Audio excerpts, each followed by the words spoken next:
इमामुल अंबिया ने फरमाया मेरी उम्मत पे वक्त आएगा, होंगी मेरी उम्मत की औरतें मगर बदबख्त कपड़े पहन के भी नंगी फिर रही होंगी।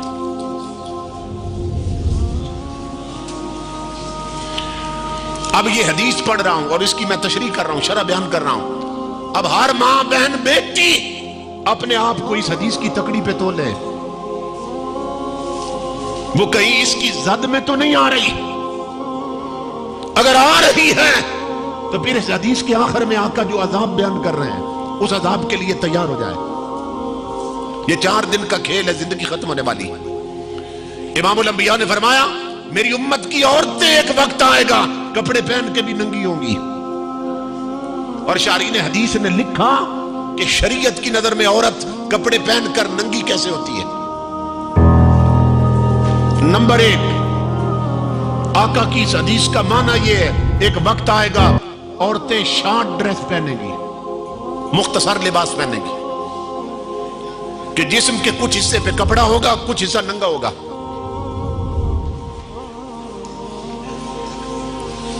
हालांकि औरत अगर नमाज पढ़ रही है ना, नमाज अपने घर में मुसल्ले पे नमाज पढ़ रही है और उसका ये बाजू नंगा है तो उसकी नमाज नहीं होगी। पहले औरतें पूरे बाजू पहनती थी, पूरे बाजू पहनती थी। फिर ये है कि घरों में टीवी आ गए ना, तो जो टीवी देखे, खरबूजे को देखकर खरबूजे ने रंग पकड़ा।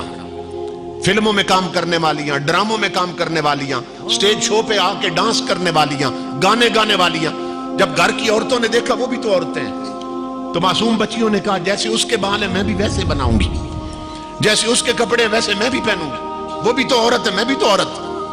और उन्हें नहीं किसी ने बताया कि वो तो कोठे वाली है, वो तो तवाइफ है, वो तो कंजरी है, वो तो इज्जत बेच कर जिंदगी गुजार रही है और तू शरीफ खानदान, शरीफ मां बाप की बेटी है, तुझ में और उसमें कोई फर्क नहीं। इमामुल अंबिया के गुलामों, फिर उन्हें देखकर औरतें फैशन करने लग गईं। फिर बाजू हाफ हुए, फिर हाफ से भी खत्म हो गए और अब कांधों तक बाजू खत्म हो गए औरतों के। अब गर्मियों में आगे जो लिबास आ रहा है ना और आगे जो फैशन चलने वाला है वो ये है कि यहां तक बाजू नहीं होंगे, बाजू पूरे नंगे होंगे। औरतें बैन वाले कुर्ते पहनती थी, बैन वाले, क्यों? ताकि यहां गर्दन पर भी किसी गैर की नजर न पड़े और फिर ऊपर मोटी चादरें भी होती थी, इतनी शर्म और हया होती थी। और आज सूरत हाल ये है कि ये बैन खत्म हो गए, बैन। अब औरतों के गरेबान और गले इतने खुले हो गए कि उनकी छातियां और नेक लाइनें नजर आती हैं।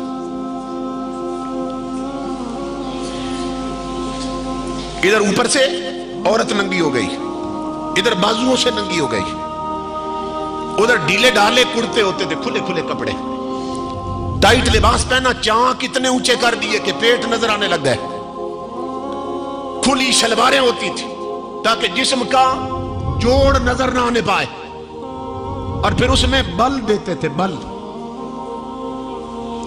बलदार सलवार होती थी, शलवार। इमामुल अंबिया के गुलामों, उसकी जगह टाइट पजामे आ गए कि औरतों के जिस्म का अंग अंग जोड़ जोड़ नजर आने लगा। और 1500 साल पहले मेरे आका ने फरमाया जो औरतें शॉर्ट ड्रेस पहनेंगी वो कपड़े पहनकर भी शरीयत की नजर में नंगी होंगी। नंबर 2, जो औरतें टाइट लिबास पहनेंगी, टाइट लिबास, जो चुस्त लिबास होता है ना, वो ऐसा होता है कि जिस्म के जिन हिस्सों का छुपाना जरूरी है वो टाइट लिबास की वजह से खुद उभर कर सामने आ जाते हैं। तो इमामुल अंबिया की शरीयत की नजर में टाइट लिबास पहनने वाली औरत कपड़े पहनकर भी बरहना होती है, नंगी होती। शॉर्ट ड्रेस पहनने वाली शरीयत की नजर में कपड़े पहनकर भी नंगी होती है।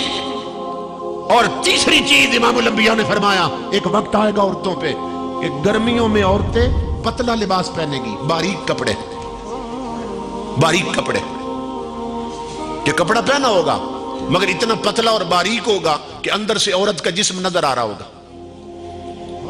और तुम्हारे मेरे नबी की शरीयत की नजर में ऐसी औरतें भी कपड़े पहनकर नंगी होती हैं।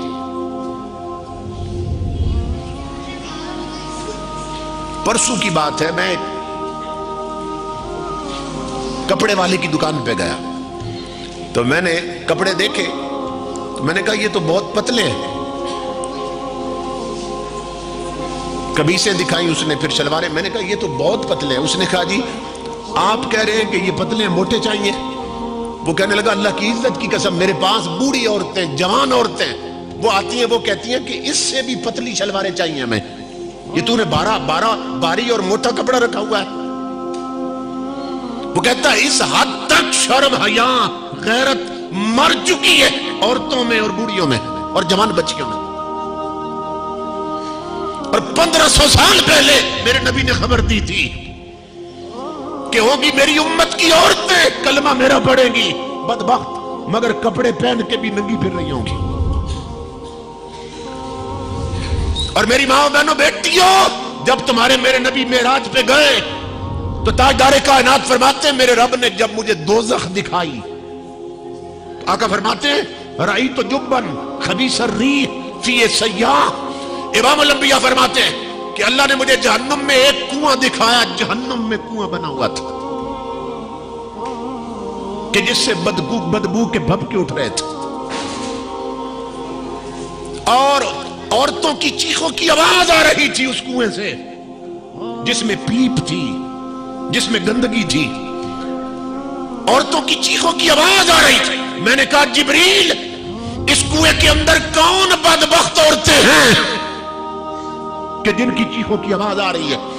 تمہارے میرے نبی فرماتے ہیں جبریل نے عرض کیا آقا یہ آپ کی امت کی وہ عورتیں ہیں یتزیننا ما لا یحل لہن.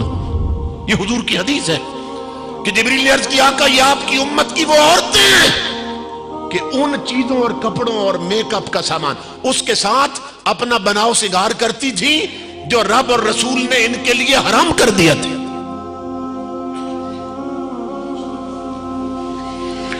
اور امام الانبیاء فرماتے ہیں رأیت رجالا، پھر جہنم میں میں نے اپنی امت کے کئی مرد دیکھے تقرض جلودہم بمقارید من نار. یہ لفظ ہے حدیث کے. امام الانبیاء فرماتے ہیں آگ کی کینچیوں سے، جہنم کی کینچیوں سے ان کے جسم کا چمڑا کاٹا جا رہا تھا. رأیت رجالا، آقا فرماتے ہیں میں نے مرد دیکھے. میں نے کہا جبریل ما شان ہؤلاء، یہ کون بدبخت مرد ہیں کہ آگ کی کینچیوں سے جن کے جسم کا چمڑا کاٹا جا رہا ہے؟ جبریل نے عرض کیا آقا یہ آپ کی امت کے وہ مرد ہیں جو اپنے جسم کو اس چیز سے سنوارتے تھے جو اللہ اور اس کے رسول نے ان کے لیے حرام کر دی تھی.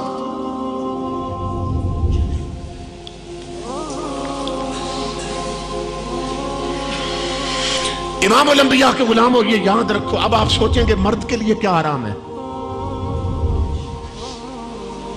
مرد کے لیے عورتوں والی شکل بنانا حرام، کہ داڑھی بھی چٹ کروا دے اور مونچھیں بھی چٹ کروا دے. امام الانبیاء نے فرمایا جو میری امت کے مرد عورتوں کی صورت اختیار کرتے ہیں ان پر میرے رب کی لعنت ہوتی ہے. یہ حدیث حضرت صلی اللہ علیہ وسلم کی. مونچھیں بھی گئی، داڑھی بھی گئی. داڑھی اور مونچھیں یہ مرد کی پہچان ہے، یہ مرد کی پہچان ہے.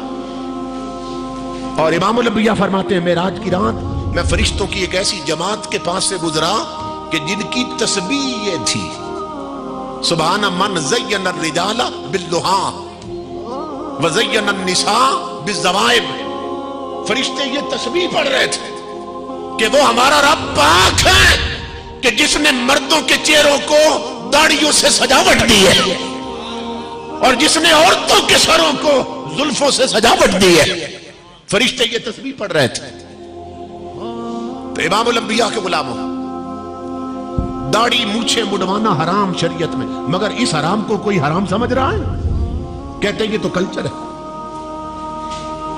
یہ تو ہمارا تمدن ہے، یہ تو ہمارا لیونگ سٹائل ہے.